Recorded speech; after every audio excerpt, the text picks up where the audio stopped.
Assalamualaikum dan selamat sejahtera. Nama saya Muhammad bin Muhammad Nasaruddin dan saya memegang nombor matrik 270828. Tajuk isu yang saya akan bincangkan ialah isu pelacuran di Malaysia.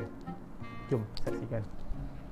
Usia lanjut namun harga diri seorang ibu tergadai. Kononnya bagi membantu suami yang sedang sakit. Dia sanggup menawarkan harga serendah RM30 semata-mata bagi memuaskan nafsu lelaki warga asing. Kegiatan pelacuran yang berselindung di sebalik rumah kedai itu dibongkar. Apa itu pelacuran?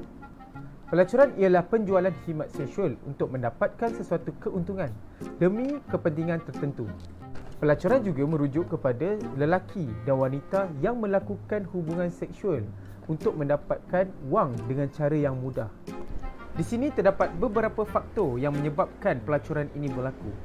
Antara faktor yang menyebabkan pelacuran ini berlaku ialah dari segi faktor ekonomi.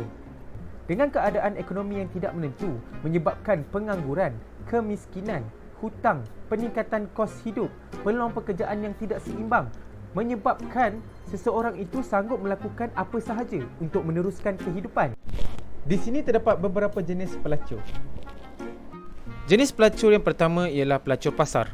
Ia merupakan kumpulan pelacur yang paling rendah dalam masyarakat. Mereka ini merupakan golongan pelacur yang paling ramai.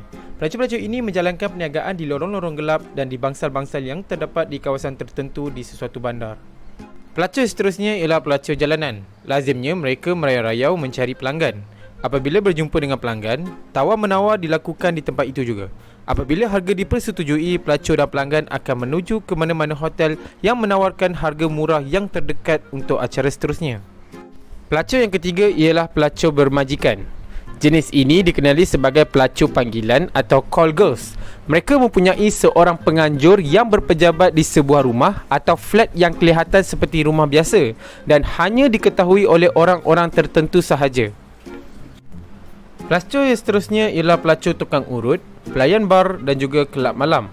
Pada dasarnya, kelompok pelacur ini didaftarkan sebagai pekerja di tempat-tempat berkenaan, tetapi mereka melacur untuk mendapatkan pendapatan sampingan juga.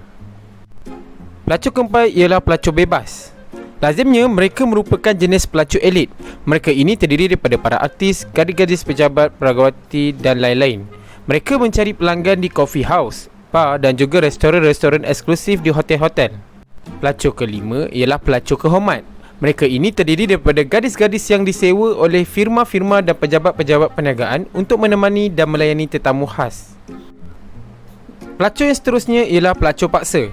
Golongan ini merupakan gadis atau wanita yang dipaksa supaya melacurkan diri oleh kumpulan tertentu. Mungkin mereka dipaksa oleh suami, ibu bapa, angkat, tiri atau kandung.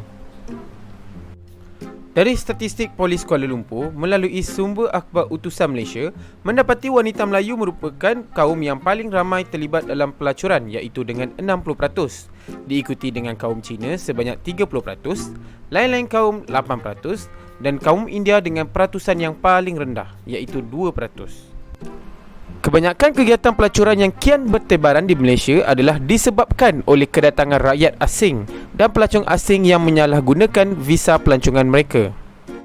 Antara polisi sosial yang diguna pakai oleh kerajaan bagi menangani isu pelacuran ini ialah Seksyen 19 Akta Kanun Jenayah Syariah 1988, iaitu kesalahan perempuan yang melacurkan diri sendiri dan hukumannya denda tidak lebih RM4,000 atau penjara tidak lebih 2 tahun atau kedua-duanya sekali.